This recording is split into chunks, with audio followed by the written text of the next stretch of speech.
What's going on, y'all? It's David J here with another movie review. Today I'm doing the classic 1994 film The Crow, which is in my top 10 films of all time.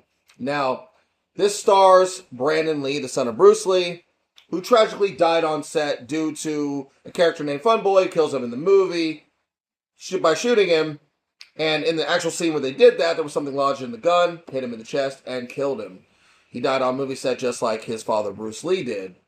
So obviously that put an aura around the film, which gave it also a cult classic status. You know, something like along the lines of Heath Ledger with the Joker. You know, I put it right there with that. It felt the same back then. Because Brandon Lee was destined for stardom. Because before that, he had only done the film, I believe, Rapid Fire, maybe something else. But this would have just made him a superstar. It is neo-noir to the core, dark, gritty, grungy, mean-spirited comic book film. Something that you really almost wouldn't see nowadays.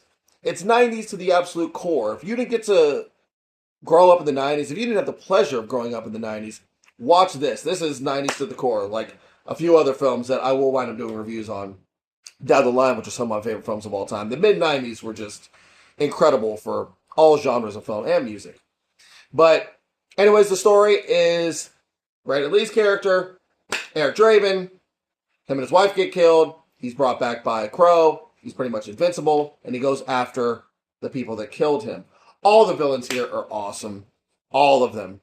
The crew, the main guy, God, I forget his name offhand, but the main villain, he's just amazing, the badass.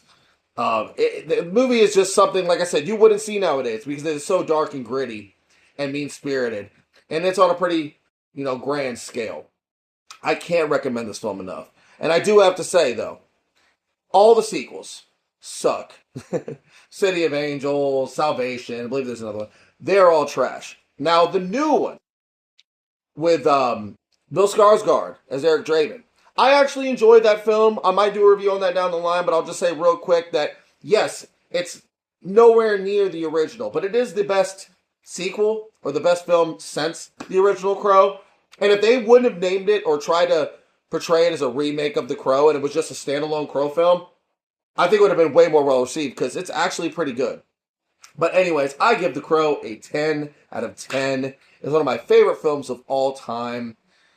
Probably my favorite definitely my favorite comic book film of all time. And a capsule of the 90s. And I have to say real quick, the soundtrack is bad fucking ass. Make sure you check the soundtrack out. It's one of the best ones in the 90s. So thank you for tuning in and stay tuned for more movie reviews.